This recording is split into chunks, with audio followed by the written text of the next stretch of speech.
أعوذ بالله من الشيطان الرجيم. بسم الله الرحمن الرحيم.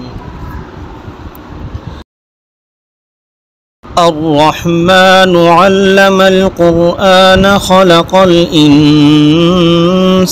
علمه البيان. الشمس والقمر بحسبان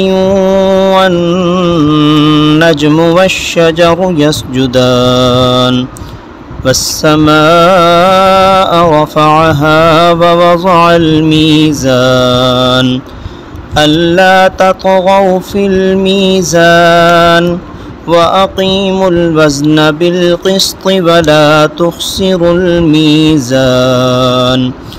والأرض وضعها للأنام فيها فاكهة والنخل ذات الأكمام والحب ذو العصف والريحان فبأي آلاء ربكما تكذبان خلق الإنسان من صلصال كالفخار وخلق الجان من مارج من نار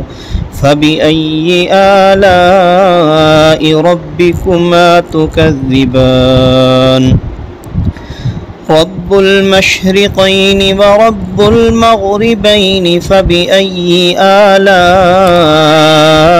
ربكما تكذبان مرج البحرين يلتقيان بينهما برزخ لا يبغيان فبأي آلاء ربكما تكذبان يخرج منهما اللؤلؤ والمرجان فبأي آلاء ربكما تكذبان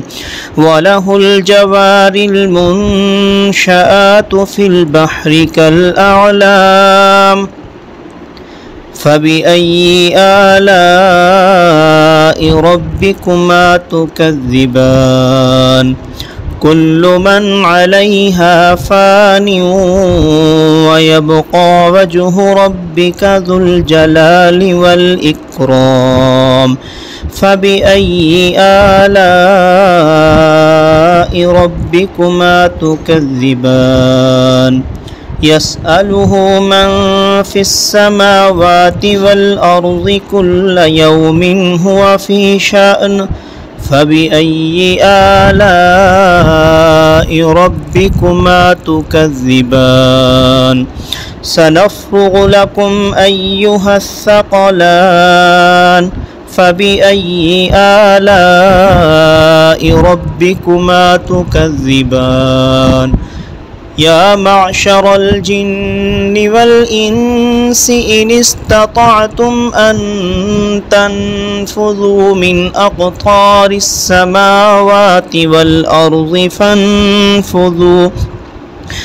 لا تنفذون إلا بسلطان فبأي آلاء ربكما تكذبان يرسل عليكما شواظ من نار ونحاس فلا تنتصران فبأي آلاء ربكما تكذبان فإذا انشقت السماء فكانت وردة كالدهان فبأي آلاء ربكما تكذبان فيومئذ لا يسأل عن ذنبه إنس ولا جان فبأي آلاء ربكما تكذبان يعرف المجرمون بسيماهم فيؤخذ بالنواصي والأقدام فبأي آلاء ربكما تكذبان هذه جهنم التي يكذب بها المجرمون يطوفون بينها وبين حميم آن فبأي آلاء ربكما تكذبان ولمن خاف مقام ربه جنتان فبأي آلاء ربكما تكذبان ذواتا أفنان فبأي آلاء ربكما تكذبان فيهما عينان تجريان فبأي آلاء ربكما تكذبان فيهما من كل فاكهة زوجان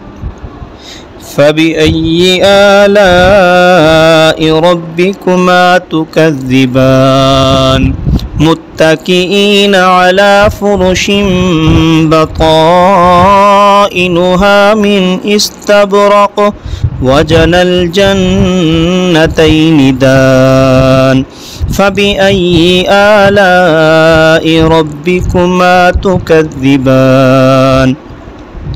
فيهن قاصرات الطرف لم يطمثهن إنس قبلهم ولا جان فبأي آلاء ربكما تكذبان كأنهن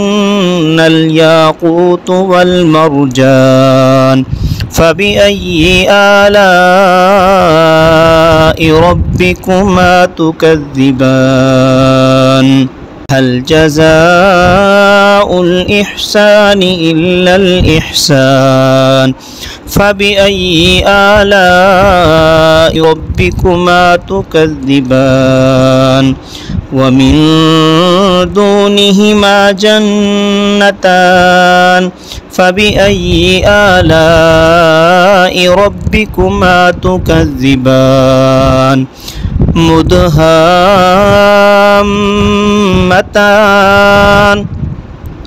فبأي آلاء ربكما تكذبان فيهما عينان نضاختان